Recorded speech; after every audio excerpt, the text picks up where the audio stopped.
podcast. It's me, Hunter Mitchell, joined here with my co-host today. Braxton, Dore. Our man, Justin, had some things to take care of, some business to deal with. I know, right? Students have to go to school and do schoolwork. What's that? Come on. It's ridiculous. How dare he? But we're here discussing another successful weekend for Texas A&amp baseball and softball. Really, what more can you say other than what we said the first week? I mean, they're rolling. I mean, softball hit a little hiccup there in Kansas, which, come on now. They dropped as much as they did for like a 2-0 loss to a Big 12 school. Typical. That was like, how much did they fall? They fell like 3-4 because of that? I'd have to look at the rankings. They're 17 right now. So how much did they fall for? They fell for that Kansas loss pretty bad. I remember it was like at least a couple spots. We were like 12 or 13. That's ridiculous. Yeah. That's nuts. But I mean, softball's kind of weird because like I looked at the rankings the other day and like there's 5 or 6 teams above us with 2 or more losses. Yeah. Like that makes no sense to me. I mean, like A&M's kind of the same boat for baseball too. You know, I mean, strength of schedule. Like yeah. I get how important that is, but at the end of the day, like we're winning day in day out. Still, we only lost against Kansas, and we beat all the ranked teams that we played. Yeah, so sweeped them. I mean, so come on. Yeah, so I mean, have a little bit more faith in the maroon and white. But all they can do is just keep playing, keep winning. So true. I mean, we'll hop into softball first. Like you said, they're rolling too. Oh yeah, I mean, I misspoke earlier. They're number 18. That's nuts. So they're 14-1, and yeah. In fact, the first 5 in front of them all have more than 2 losses. Mm. And then you get into the undefeated teams and the 1-loss teams in the first 6. But I mean, it's softball, especially at the beginning of the year. It's anyone's game. It's very close together. It's you won't really determine who's gonna come on top and who's your real AP top 10. Yeah. Until you're midway into your conference matchups. Which, I mean, going into it, A&M's conference matchups we talked about in our preview, pretty favorable, I'd say. Oh yeah, looking at it objectively, like from year to year, especially like knowing our schedule last year because I covered most of it. It's way easier. You're getting a way easier version. 15-1 to start the year is only better you can ask for is 16-0, and your one loss is a super close 1-0 loss to Kansas. So, but coming up, you get some good opportunities to bolster that roster. You got Michigan, that's always a big one, beating another Power 6 school. Long Beach State, California, West Coast always had that history of good softball, good baseball. Can't ever underestimate any of them. Play well in the weather. Yeah, Cal State Fullerton too. It's another one. Oh, dude. Oh, I just realized. What? Oh, Pacific time. Wait a minute. I just looked at the Cal State Fullerton game. 9:30, first pitch. What are you covering this week? Which one are you got? So I'm over Michigan tomorrow morning. Okay, so you get 11:30. 11:30. I may miss class for that. We'll see. I've got a 2:30 class and okay, but Mom, if you're hearing, I'm trying. And that's 1:30 for them. So yeah. Oh yeah. So, but it's in Globe Life. Who we have? No, wait. You're thinking you got. I'm thinking of the weekend matchup, aren't I? You're thinking of baseball. You got twisted. You're right. So it is at 1:30. Oh yeah, I'm definitely missing class. Well, no, I think it is 11:30 here. I think okay. It automatically A&M's website converts. Gotcha. Let's see. Who do we have on? We'll see. Who we have on Cal State Fullerton. I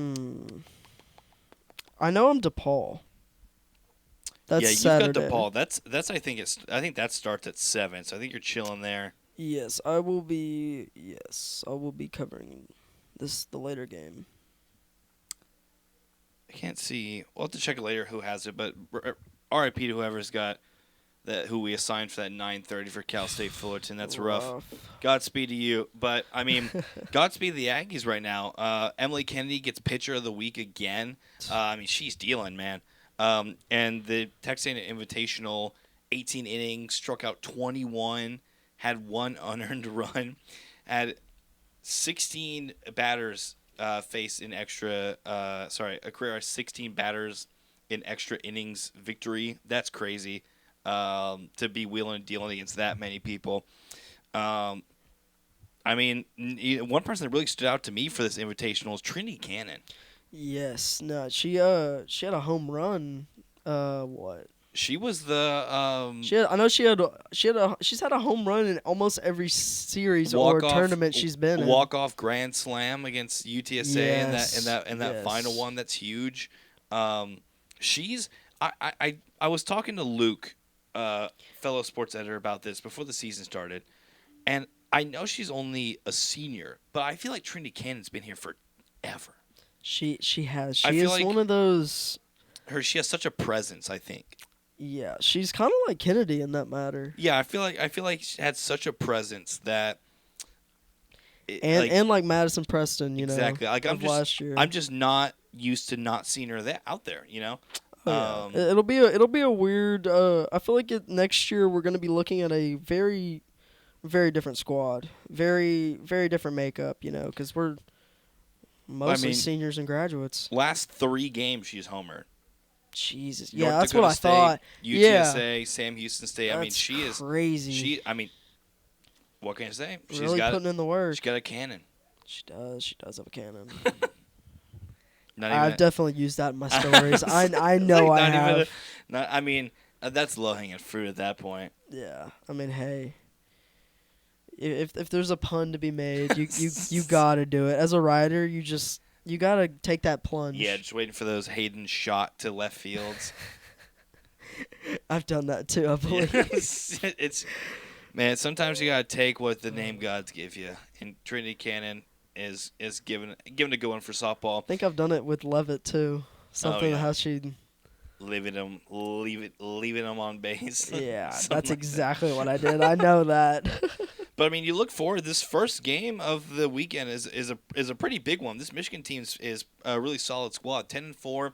They've got wins in Tampa over number 17 Florida. Wins against Oregon State, Seton Hall. And their losses are even still pretty close. You got a 2-0 loss to Louisville, 1-0 loss to Florida Atlantic. They're only if you look, the only real head scratcher per se loss is a loss to Sacramento State, who then went and beat the following day. So yeah, I mean, we were talking about this earlier. We have softball and baseball. It's very hard to win every single game you're supposed to blow out. Yeah, and so I mean, this is a big one for the Aggies' schedule going forward, because we talked about it's a little bit of a double-edged sword there with your non-conference. I mean, yes, you're racking up wins, you're doing great, your team's rolling, but you've got to pick up some real quality non-conference. Even though your conference play SEC time is going to do you wonders, simply because of the nature of the conference. You would like to pick up a few good non-conference wins, and I think that could start at Michigan. They've got a good team that when you come selection time for regionals and whatnot and hosting, I think that a win here would mean a whole lot for you. Yeah, I mean, it's just another win over another Power 5 school that you can really get under your belt and say to the Polars out there, like, hey, we're not just winning against, these schools that aren't as big as us, because, significantly because of our recruiting and because of everything we have access to. Yeah, and I think that you have to rack up as many wins as possible, which sounds like a no-brainer. But it leaves you a little room for error in some of these games, so you have to take advantage of what you're given. But then, I mean, then you hop over to Long Beach State, and we mentioned those West Coast teams are always can give you fits, but I don't know, maybe not for the Beach on the season. 1-13. Not doing too hot. They opened the season against Nebraska and Mexico, interestingly enough, which I thought was neat. Yeah, and then played Oklahoma and Mexico too, along with Duke. So, be fair to the. I don't know if they call their women's team the Dirtbags. The Dirtbags? You never heard of that? Honestly, no. You've never. So Long Beach State, they used to be the 49ers, right? Now they're the Beach. Just the Beach? Yes. What is their mascot? Just a sandcastle? Like what? Now they're. That makes no sense. Like, in terms of, like, just describing anything. Like, oh, the beach did this. The beach did that. Well, who's like, as an objective viewer, like, who is the beach? And so they're. Oh God. They're Cal State. They're just the Beach. I don't know how else to. That's so weird. Like, God, their riders must have a fun time. Yeah, trying to do one's. that. Yeah, so they're the Beach, but that being said, their baseball team are the Dirtbags, and they've always been the Dirtbags. They're yeah. Mom, I'm a dirtbag. Yeah. So like even when they Nah. were the 49ers, the baseball team was still the Dirtbags. I don't think softball follows that same rule of thumb. That's a Googleable question But right there. that's just something to know. But to be fair, to give credit where credit's due to this Long Beach State team, they have not shied away from competition this year. Nebraska, Oklahoma, Duke, Iowa State, a series or 2 games at Arizona, Arkansas.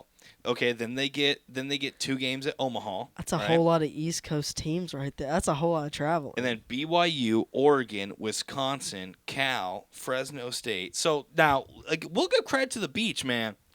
The Beach they're- been traveling too. They're scheduling some dogs. Like they're not shying away, but it hasn't done them very much in terms of their schedule. 1-13. So I think if you're the Aggies, that's another one of those ones where you kind of have to pull that one out simply for schedule's sake. Even though the Beach been going coast to coast, they're not winning on both coasts. Yeah, I heard you brewing something in your little brain over there. I heard the steam pouring out of your ears as you're trying to come up with some kind of witty remark, of huh? pun there. Yeah, no. Honestly, All these writers always trying to give these puns. The Beach is kind of hard to come up with. Well, I'll be honest. It's just It's just so awkward. I hate singular mascots, man. Can never be a Crimson Tide or a Golden Hurricane. The Golden Hurricane is by far one of the worst. Like, we need to have a list of like all-time worst, like, just names, like, not even bad mascots. I think because some of them sound cool. It's just like grammatically so wrong. I think the thing I don't like about it is that I would be hard pressed to think that there's ever been a hurricane in Tulsa. Yeah. Yeah, no. I find it very hard to believe that they've been hit by a hurricane. I don't even think a hurricane can go that far. That's what I'm saying. I don't think they've. I mean, we used to go up to like I've spent like I've like waited out a hurricane in College Station. I'm from the coast. I've gone through 2 hurricanes in my life. That's Ike and Harvey. Oh, I've been through. And Harvey hit. I've been through on both hands, probably more than on both hands. Harvey hit directly into me. Harvey sat in our backyard. I got 2 free A&M tickets because of Harvey. So really, I got nothing. Do you know about that? I did not. A&M did like a little promotional thing where like if you put your like zip code and like where like you were from, like, and you could request tickets if you were if you were affected by Harvey. I missed out on that. No, you did. You could have gotten it. I It was missed out. Now, on mind that. you, it was Nicholls State in Louisiana Lafayette. So like, don't like. True. It wasn't. Fair. It wasn't like they weren't giving you like Alabama or anything. Shoot, they should have been. They should have been doing that promotions to our areas because we were, everywhere from Houston to basically to Southwest Louisiana to Lafayette. I mean, it was entirely flooded. Yeah, they had to beat the hell out of Harvey shirts and whatnot. Anyway, we're getting on a hurricane tangent here. But the Golden Hurricane are not seeing very many hurricanes. Yeah, for For softball, they continue. You get Weber State, another kind of mediocre team. I think your big check mark of the weekend is beat Michigan. Really, Oh, absolutely. I think this is a successful weekend if you take care of business and beat Michigan. Because, I mean, if you're looking at their schedule, all their only wins that are notable right now is, against number 14 Oregon, I believe number 24 San Diego State. Yeah, at that time. Yeah, at that time, yeah. So I mean, like you're That's it. you're hard pressed to get like really good quality wins this non-conference, which isn't a huge knock to A&M because you're going to get plenty of chances come conference play, but it's a little cherry on top, Yeah, and you trust your lineup right now. You trust your bullpen. I mean, it's all going good right now. Besides, the little hiccup and against Kansas, and it was a 1-0 loss. You know, Yeah. it was It's not it was really coming. anything. It was sandwiched in between two run rule wins against North Dakota State. I mean, it was two slaughterhouses, and then you follow it up with a 5-1 8-inning win against UTSA. Like, I mean, you're producing so much on offense. It's okay to have one Yeah, day it's gonna where happen. yeah, it's always gonna happen. And to Kansas, where they definitely have a better defense than UTSA, North Dakota State, St. Thomas. Like, that whole weekend that you're playing, you're expecting to not have as much productivity. Yeah, but do you know what team has been not lacking in productivity? Ooh, Aggie baseball. That baseball team. Shoot. A&M baseball. We want to talk about teams that are rolling. Softball's on a roll. If softball's on a roll, then baseball's on a tear. I mean, there's not much more to be said about it. We will say more about it, but they're doing exactly what you'd expect the number 7 team in the country to do. But I think everyone is a lot more excited about it this year, simply because you're getting arms on the mound to match the bats behind the plate. Yeah, and that was something we were kind of lacking in previous years, but we've always been a very strong batting team, I feel like, and Schloss is like Wish loss for sure. Exactly. I think with Childress, I think I go back to it. More focus on pitching and defense. I go back to that 2016 year was by far the best bats A&M's had in a long time. Of course, you have SEC Player of the Year Boomer White up there. We talked about last episode, but again, like the pitching with Max Wiener coming in has been the bright spot. I think everyone's kind of looking at the lineup. Now, don't get me wrong. This is a lineup 1 through 9. This is a lineup 1 through 9 that I have not been more confident through in a lineup, an A&M baseball lineup, since I don't even think I was this confident in the World Series team. I mean, I feel like you had a little bit of some hitting liabilities on that team. You had like Cole Kaler, who not the best hitter. Like you had your Dylan Rocks and your Jack Mosses, but there were differences. Ryan Targoch wasn't the best hitter. Trevor Warner had moments. Jordan Thompson was the same way. Those were guys that would get hits, good situational hits, but weren't always consistently reliable on always an on base performer. But I mean, through this lineup, man. Yeah, I mean, you're fourth in batting average nationally. You're number 1 in earned runs. I mean, you're number 1 over Bama, Texas, Oregon State, South Carolina. Like, very good historic teams. And what's crazy about it is, and it's early, so average is going to be shifting a lot. But I mean, every night it feels like a new dude. Yeah, no, you're absolutely right. Like last night, Ted Burton stole a little bit of the show. Jackson Appel gets his 3-run blast, sends it to the tracks. Guy is not necessarily known for power when he came from Penn, but just sent a nuke over there. Of course, Jace Laviolette had the raindrop home run. Did you catch that? Yes, I definitely saw that one. Holy moly! It's funny. I was standing outside, like in my dining room area, and I watched him hit it, and I was like, oh, okay, fly ball. I'm gonna go back. Yeah. Start cooking. Keep cooking. And like a couple seconds go by, and I hear Will Johnson and Andrew Monaco start going nuts. I'm like, what's going on? And I like go back out there. I'm like, that was a home run, and it just the angle it took just Do you know where that ball ended up landing? in the bullpen, the opponent's bullpen. God. Like it, like I saw a stat online somewhere where like that launch angle and like that distance has never been registered as a hit in like Major League Baseball ever. God. I know we're not Major League Baseball, but like for comparison, like, yeah, no, that's still a crazy comparison. Yeah, like that's that's Wow. just so funny. That's like that just ridiculous. pop fly power, you know. And you got Ted Burton steps up. Now Ted Burton's leading the team in average when it was Ali Camarillo. You got Braden Montgomery 3. I mean, your worst unquote, and Ryan Targot's the guy who hit two-run home run, was like, and had his most RBIs of the season, in the weekend. You know, Caden Kent is up to 313. It's impressive. I mean, it's not.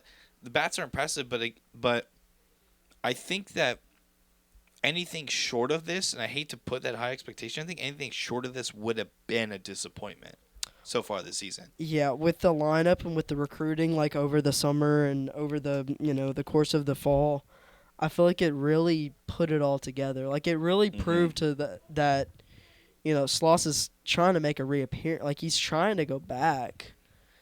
Yeah, to that World Series. I mean, he would make the argument every year that that's what he's trying to do. Yeah, but you can see it more now. Proof's in the pudding by like who he's picking up. You know, like he's, yeah. But I mean, what he's doing now compared to the start of last year is completely different. You know? And I think that Max Wiener is a huge pickup. Calling him a huge pickup, I think, is even an understatement. Montgomery too. I mean, just Jesus. I can't say the last time in anything A&M Athletics has picked up. Probably even like a top 5 guy in the portal. I mean, the portal's early. Coming to think back, I can't. Like I can't yeah, picture much less the number 1 guy. Exactly. That's big. Exactly. I mean, that shows that players are outside of A&M are buying into what Jim Schlossnagle is doing. That's huge for the future. But your pitching coach is buying in too, and the players are buying into what he's selling. And that dominating the zone, I discussed it in my my recap. I covered the Wagner Friday game. Okay. And I didn't even realize this till I started doing a little bit of research in the booth.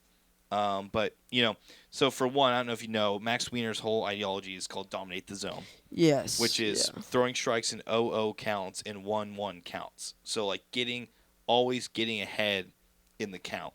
Yeah. And when he was at the Mariners, they led the league in that metric.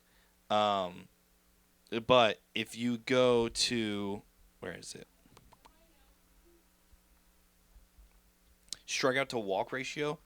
Do you want to know where A&M is nationally? I'm a guess top 10. Try top 3. Jesus. A&M falls number 2 in the country in strikeout to walk ratio. Good Lord. And then you go to just regular strikeouts per 9 innings, and they're at number 7. That kind of production, like you did not see that. You haven't seen that in several years. I mean, it's especially not like wow. The turnaround. Yeah, is you didn't just see that last so year. impressive. And then you go, and then walks allowed per 9 innings, only 5th in the country in walks allowed per 9 innings, only giving up 18 walks in 8 games, which is 2.45 walks a game for a pitching staff that was almost dead last. I think last year A&M was number 13, Mississippi State was 14 because Mississippi State allowed 1 more walk. Wow. Yeah, that's so. The pitching staff, I think, is the biggest bright spot of this team. Honestly, yes. I mean, you can look at all of our offensive categories. Like number 10 overall in home runs. Yeah. So far, like you can look at all the stats and see that we're a great hitting team, but the pitching is where I see our strong suit too. Yeah. It's because you have games where you're not gonna hit. Yeah. If you have games where you just pitch horribly, you're done. Well, it doesn't matter how much you hit sometimes. You look at that College World Series team, and they won by outscoring people. Yes. The biggest example is that South Carolina game. who's it? Brett Minnick hits the walk-off home run after A&M gets down 9 runs and they claw their way back. Yeah. I think you look at that as the perfect example. That was a team that you would, if you got a decent innings out of your starter, that was enough. But you, and Schloss talked about it, you're not going to win a championship without a Friday night guy, without a dude who's going to go out there and deal and do what he needs to do. And so that's what's been so great about Prager. Prager's been a bright spot because, like this lineup, yeah, they need to hit. They should hit. You should expect them to hit. They're all like 300 guys from where they're from, and there's a reason why they came here. Like that's now like to where they're at right now is huge. Michael Early's doing a great job as well, so it's good to be excited about them. But to have that pitching to back it up, Ryan Prager is he's got a 0 ERA, pitched in 11.2 innings, averaging a .179 batting average. Opponents are. He's got 19 strikeouts to 1 walk. Wow. Yeah, he's got 19 to 1 strikeout to walk ratio. Does the SEC do like a player of the year? Yeah. He definitely should earn it. Yeah, they got pitcher of the year and they got player of the year. But like, as of right now, he seems like the front runner. Yeah, and now, that's just a crazy stat line. But I mean, that being said, he gets his first real test this Friday at Globe Life. Yes. Now, and honestly, I would argue he doesn't get his first real test until Tuesday at Texas. I mean, if he plays, then I really don't think he True. does. I think he pitched at Globe Life. I don't think he has the juice in him to. I mean, he may. It depends on if they start him off on Friday or if they start him off on on Sunday. Yeah, it depends on the situation. I definitely do think he gets the start. I definitely do think he gets the start on Friday against Arizona State. But he could have a relief situation coming in. Yeah. Kind of like Micah Dallas had a couple years ago.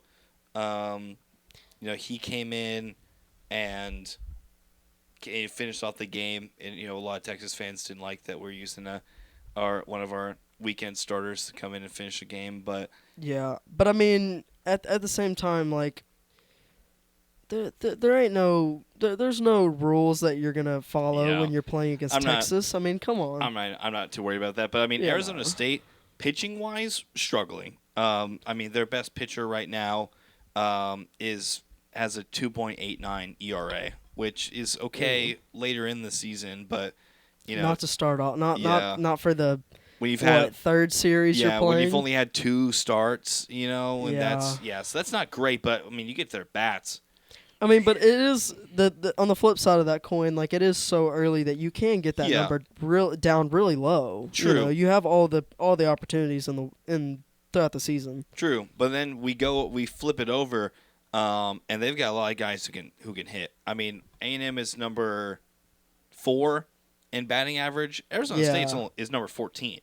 Like Arizona State can hit. Like they're not. Yeah, no, they kind of remind me a little bit of us last year, sort of. They definitely struggle on the defensive side, but they're good in the box. I mean, just listen to these scores: 11-6 win, 14-13 win, 13-14 loss, 9-6 win, 4-11 loss. Yeah, 14-4 win.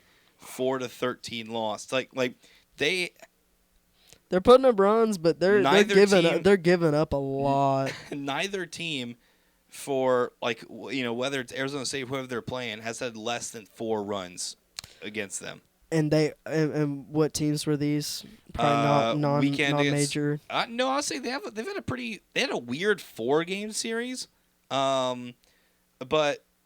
They've had a pretty solid start.